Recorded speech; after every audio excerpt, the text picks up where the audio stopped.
नमस्कार, आप देख रहे हैं न्यूज 18। मैं हूं आपके साथ मेनका चौधरी। पूरे देश में 88 सीटों पर आज वोटिंग हो रही है। यूपी में 8 सीट पर मतदान जारी है। दूसरे चरण का मतदान चल रहा है पूरे देश में। अलीगढ़ में अब तक वोट परसेंटेज क्या है देख लीजिए, 44.03%। मेरठ में 47.60%। वहीं अमरोहा में अब तक 52% मतदान हुआ है। ये दोपहर 3 बजे तक की तस्वीर है। बुलंदशहर में 44.45% मतदान, तो गौतम बुद्ध नगर में 44.01% मतदान हुआ।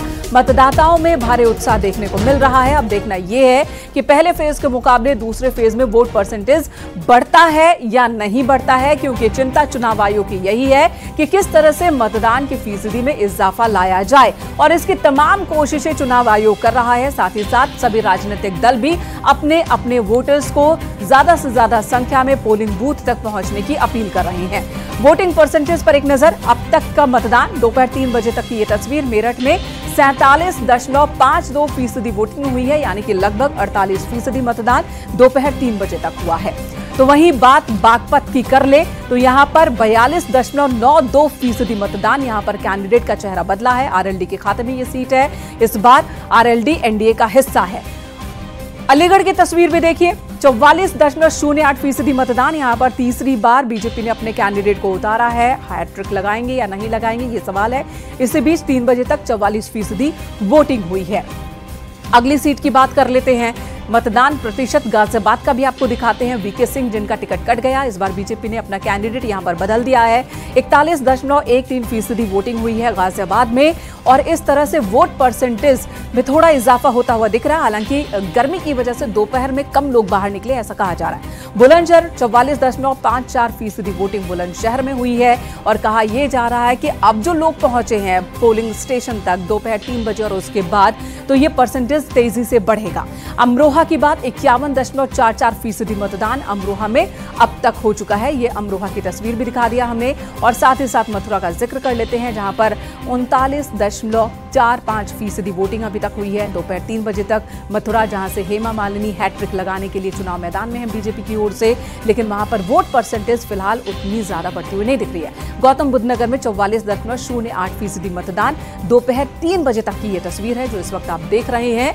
और वोटिंग अभी चल रही है, मतदान चल रहा है। उम्मीद यही की जा रही है कि मतदान प्रतिशत में इजाफा देखने को मिलेगा। धूप और गर्मी की वजह से दोपहर में लोग नहीं पहुंचे। सुबह लोगों की संख्या ज्यादा थी, मतदाताओं की संख्या पोलिंग स्टेशन पर ज्यादा थी, लेकिन दोपहर में थोड़ी कम, और अब शाम होते होते ये कतार लंबी हो गई है अलग अलग पोलिंग स्टेशन पर। यह बात सामने आ रही है और वोट परसेंटेज में इजाफा देखने को मिलेगा, ये उम्मीद जताई जा रही है। अभी तक अगर आपने वोट नहीं किया है, अब भी वक्त है, घर से बाहर निकलिए और अपने अपने क्षेत्र में अपने पोलिंग स्टेशन पर जाइए और मतदान का इस्तेमाल कीजिए।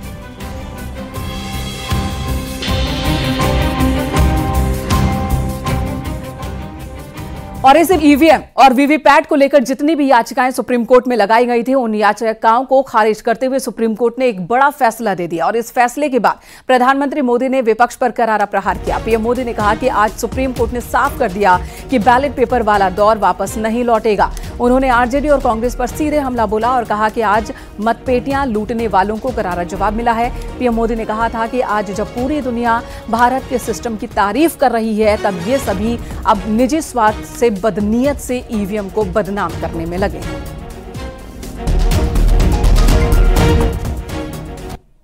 ये बटन दबाने वाला खेल बंद होना चाहिए। यही उनका खेल चल रहा है।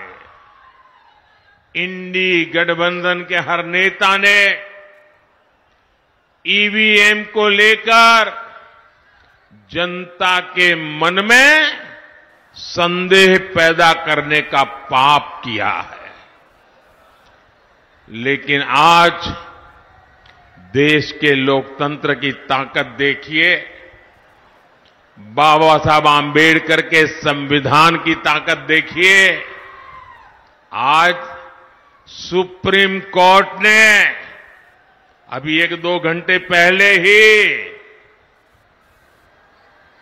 मतपेटियों को लूटने का इरादा रखने वालों को ऐसा गहरा झटका दिया है, ऐसा गहरा झटका दिया है कि उनके सारे सपने चूर चूर हो गए हैं। आज उच्च न्यायालय ने, सुप्रीम कोर्ट ने साफ साफ कह दिया है कि बैलेट पेपर वाला पुराना दौर वापस लौट करके नहीं आएगा। आज जब पूरी दुनिया भारत के लोकतंत्र की, भारत की चुनाव प्रक्रिया की, भारत के चुनावों में टेक्नोलॉजी के उपयोग की वाहवाही करती है, तारीफ करती है, तब ये लोग अपने निजी स्वार्थ के लिए बदनीयत से ईवीएम को बदनाम करने पर लगे पड़े थे। इन्होंने लोकतंत्र के साथ लगातार विश्वासघात करने की कोशिश की है।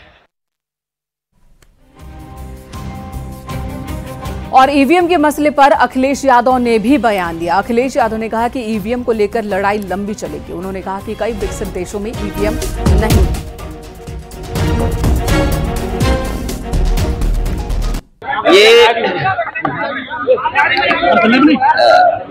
ये लड़ाई बहुत लंबी है, वीवीपैट को लेकर के, ईवीएम को लेकर के और बैलेट पेपर को लेकर के। ये लड़ाई लंबी है। माननीय सुप्रीम कोर्ट का जो भी फैसला है उसको अंततः सब स्वीकार करेंगे, लेकिन लड़ाई रुकेगी नहीं।